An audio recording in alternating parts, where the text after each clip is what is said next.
les jeunes s'intéressent-ils à la politique? Pas vraiment.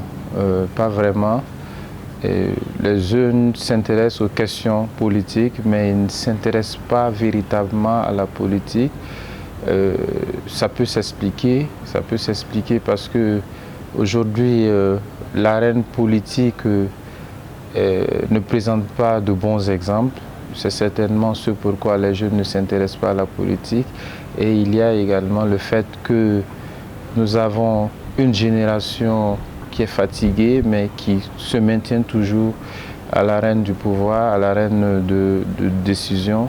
Ce qui fait qu'aujourd'hui, même quand les jeunes veulent s'intéresser ou quand ils s'intéressent à la politique, ils ont du mal à se faire une place sous le soleil. Donc les jeunes, si vous voulez, en un mot, ne s'intéressent pas vraiment à la politique au Burkina Faso.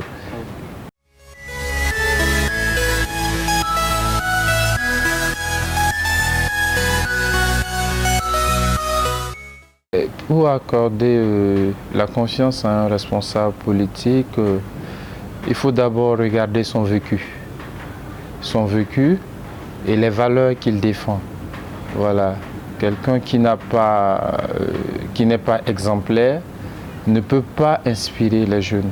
Voilà, donc à mon avis, c'est le vécu, l'exemplarité de la personne, une personne qui défend des valeurs morales et éthiques.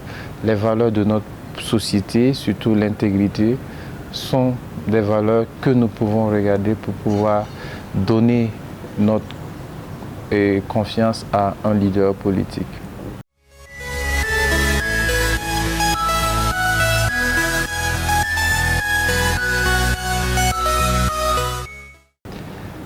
L'unité, le progrès, la justice, la valeur la plus importante, c'est la justice. Sans justice, rien ne peut se construire. Sans justice, c'est l'anarchie. Sans justice, c'est l'incompréhension. Sans justice, c'est la loi du talion, c'est la loi du plus fort. Donc, je pense que sur la base de la justice, toutes les autres valeurs peuvent se construire. Donc, le plus important, c'est la justice. Voilà.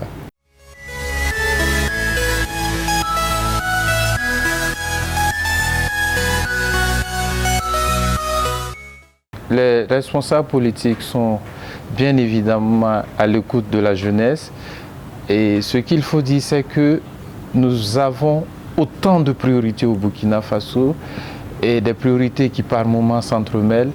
Donc on peut avoir l'impression qu'ils ne sont pas à l'écoute de la jeunesse.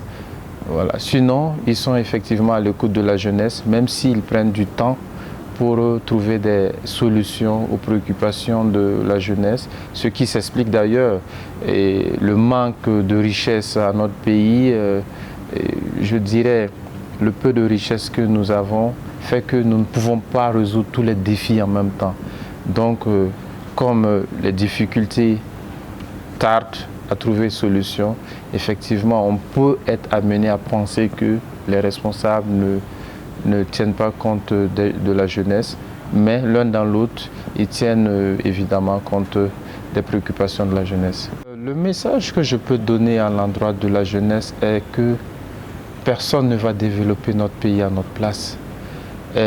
Si aujourd'hui les hommes politiques sont corrompus, sont des vendus, ne travaillent pas en bonne intelligence des préoccupations de la jeunesse, c'est tout simplement parce que nous avons décidé de nous mettre à l'écart.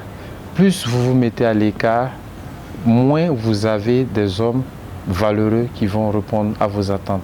Donc il y a lieu que la jeunesse puisse s'impliquer dans le jeu politique, dans l'arène politique, pour que certaines pratiques qu'on avait avant cessent. Parce que comme l'a dit Norbert Zongo, c'est le silence des gens méchants qui nous conduisent dans cette situation. Parce que nous laissons le jeu politique entre les mains des gens mauvais. Et ce sont eux qui nous dictent les lois.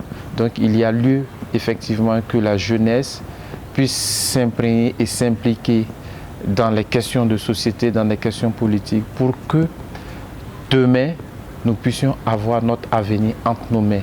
Parce que nous n'allons pas laisser d'autres décider à notre place.